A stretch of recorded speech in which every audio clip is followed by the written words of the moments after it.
नमस्ते एवरीवन। आज मैं अपना सेल्फ गिवन एनालिसिस दूंगी NIACL AO का और 2024 जो मेरा 13 अक्टूबर संडे के दिन मेरी दूसरी शिफ्ट थी। तो सीक्वेंस तो वही आया था, इंग्लिश पहले, रीजनिंग उसके बाद क्वांट। इंग्लिश में 30 क्वेश्चन, रीजनिंग में 35 और क्वांट में भी 35 क्वेश्चन। फिर इंग्लिश में क्या आया था, जितना मुझे याद है उतना मैंने इस पेपर में लिख दिया है। जैसे कि इसमें एक पैराग्राफ आया था TSR समथिंग, कुछ द अनियन राउटर करके था, कुछ एग्जैक्टली पूरा याद नहीं है, शायद ऐसा ही कुछ था। और एक पैरासिम्बल भी आया था और एरर्स भी आए थे, कुछ फिल इन द ब्लैंक्स भी आए हुए थे और कुछ वर्ड बेस्ड भी था, मतलब जिसमें कि वर्ड का करेक्ट यूसेज के सेंटेंस में, जैसे कि एक वर्ड तो वाटर था और एक वर्ड हेज था और एक सर्व का सिनोनिम करके भी पूछा था और एक पासिंग का ऑपोजिट भी पूछा था। अब इतना ही मुझे याद है इंग्लिश में, जितना मुझे आया। तो इंग्लिश में मेरे जो अटेम्प्ट्स थे वो 23 थे। मैंने ज़्यादा अटेम्प्ट नहीं करे हैं क्योंकि मुझे किसी ऑप्शंस में कन्फ्यूजन हो रही थी, तो मैंने इतने ही अटेम्प्ट किए हैं, मैंने कोई तुक्का नहीं मारा है। और उसके बाद रीजनिंग में पहला क्वेश्चन तो आई थिंक सीरीज़ बेस्ड था, जिसमें कि ये सीरीज़ दी थी CAB, FD, IGH, LJK, यहाँ पर को पता करना था, यहाँ पर को OMN आंसर था इसका। और दूसरा क्वेश्चन एक अल्फ़ाबेट्स वाला था जिसमें 5 ऑप्शंस थे, तो उसमें लास्ट वाला ऑप्शन जो था वो सही था, मतलब वो गलत था, वही आंसर था। और सिलॉक्स के क्वेश्चन भी आए हुए थे।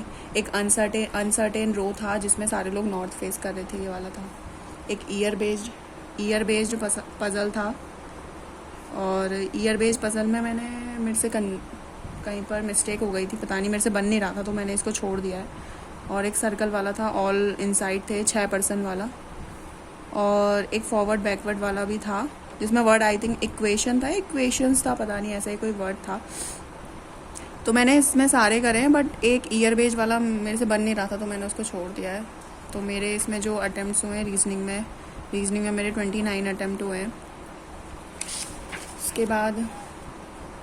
उसके बाद मैथ्स में एक DI थी, बॉयज़ एंड गर्ल्स वाली, जिसमें गर्ल्स हमें गिवन था और ये भी गिवन था कि गर्ल्स कितनी ज़्यादा हैं बॉयज़ से, उसका परसेंटेज गिवन था। ये वाली DI थी एक, और एक दूसरी DI थी जिसमें ABCD का डेटा गिवन था, वाली DI भी थी एक। तो दोनों DI तो मैंने करी है और आई थिंक इसमें जुलाई या अगस्त किसी महीने का ये डेटा गिवन था। तीसरा एक क्वेश्चन याद है मुझे जिसमें एक इनकम बेस्ड क्वेश्चन था और इसका आंसर शायद 60,000 था। और क्वेश्चंस एक पार्टनरशिप वाला क्वेश्चन था जिसमें सबकी इन्वेस्टमेंट सेम थी और पहले वाले का टाइम तो 1 साल ही था, दूसरे वाले का उसमें जो टाइम था वो 8 मंथ था और तीसरे वाला जो है 8 मंथ के बाद 500 की शायद इन्वेस्टमेंट ऐड कर रहा था। ये वाला क्वेश्चन भी था एक।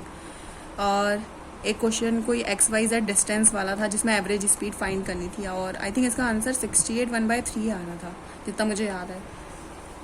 और एक question up stream down stream वाला भी था जिसमें टोटल टाइम गिवन था और स्पीड ऑफ बोट भी गिवन थी, रेशियो दे रखा था अप स्ट्रीम और डाउन स्ट्रीम की स्पीड का रेशियो, और टोटल डिस्टेंस हमें फाइंड करनी थी, ये वाला क्वेश्चन था। कुछ सिंप्लीफिकेशन भी थे और कुछ मिसिंग नंबर सीरीज़ भी थी। तो मैथ्स में मेरे टोटल अटैम्प्ट जो हैं वो 30 हुए हैं, तो ओवरऑल मेरे अटैम्प्ट जो हैं वो 82 हुए हैं। आई डोंट नो कैसा होगा, क्योंकि हर बार NIACL AO की कट ऑफ लास्ट ईयर तक 80 से तो ऊपर ही जाती है, 80s में जाती है। पता नहीं, अगर मेरा कोई गलत हुआ तो फिर मैं तो बिल्कुल बाउंड्री में आ जाऊंगी। I hope all is well. So this is my review.